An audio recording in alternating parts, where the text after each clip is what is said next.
మేము 14 సంవత్సరాల నుండి ఇంట్లో పనిచేస్తున్నాము. ఎప్పుడు ఏ మేనేజ్మెంట్ పోయినా జిఎం పోయినా మాకు జీతం పెంచి పోతారు. ఈ జిఎం పోతుండే కదా అని మేము జీతం అడిగినాము. మాకు 10,000 జీతం ఉన్నది.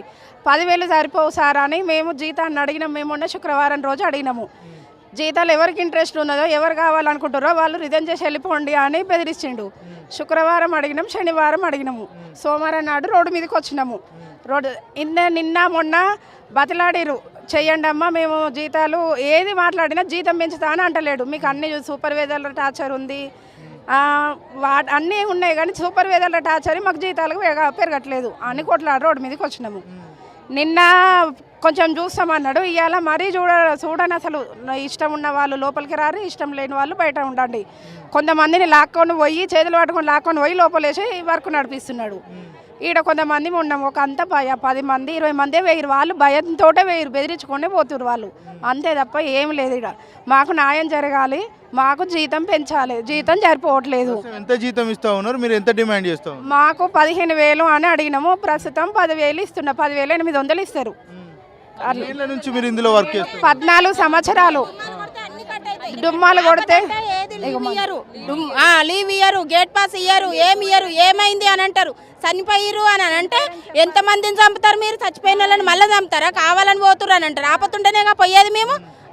ఆపద సంపద చూడరు. ఎన్ని రోజులాక ఇంటికాడ ఉంటారంటారు. మా కొడుకుకు పసకలైనా మా బిడ్డకి ఏమన్నా అయినా కానీ మేము ఇంటికాడ ఉంటాం. ఎందుకున్నారు మీరు ఇంటికాడ? గేట్ బయట నిలబడి స్కూల్ పిల్లలకంటే అద్మానం మాది. ఇటువంటి కంపెనీ ఇంకా వేరే కాడ ఏదైనా ఉందా? ఏడలేదు అసలు. ఇంత అద్మానం చేస్తున్నారు వీళ్ళు.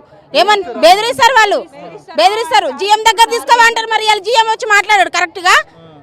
అందరు చేసిన వాళ్ళే ఉన్నారు కదా, మరి వాళ్ళందరికీ కడుపు నొప్పి ఉంది కానీ మేము వచ్చినాం ఇంత బాధతోటి.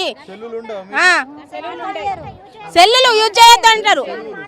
సెలవులు ఉండయి. ఆ పండుగకు ఒక్కనాడే మళ్ళీ తెల్లారి హాస్టల్ వచ్చి చుట్టాలు గిట్ల వస్తే హాస్టల్ వచ్చి ఒక్కనాడు ఉంటాయి. ఎందుకున్నారు? అందరికి ఒకసారి న్యాయము, మీకు ఒక న్యాయమా అని అంటారు.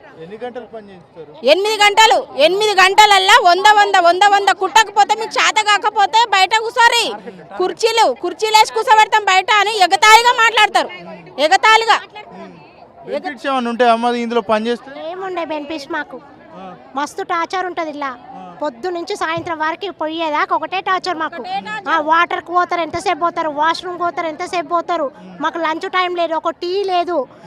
కరెక్ట్ 10 నిమిషాల ముందే రావాలంటారు 9కి. మళ్ళీ ఇక్కడ 6 దాకా ఇక్కడనే ఉంచుతారు మమ్మల్ని, వెళ్ళనియరు, పంచి కొట్టనియరు. టైం అయిందా, విజిల్ అయిందా, మీకు ఎందుకు ఇట్లా చేస్తారు మీరు అని మమ్మల్నే ఒత్తిడి చేస్తారు. కానీ వాళ్ళు మాత్రం తగ్గరు. సూపర్వైజర్ ఇద్దరు కుడతారు, ఒక్కలే పడుతుంది.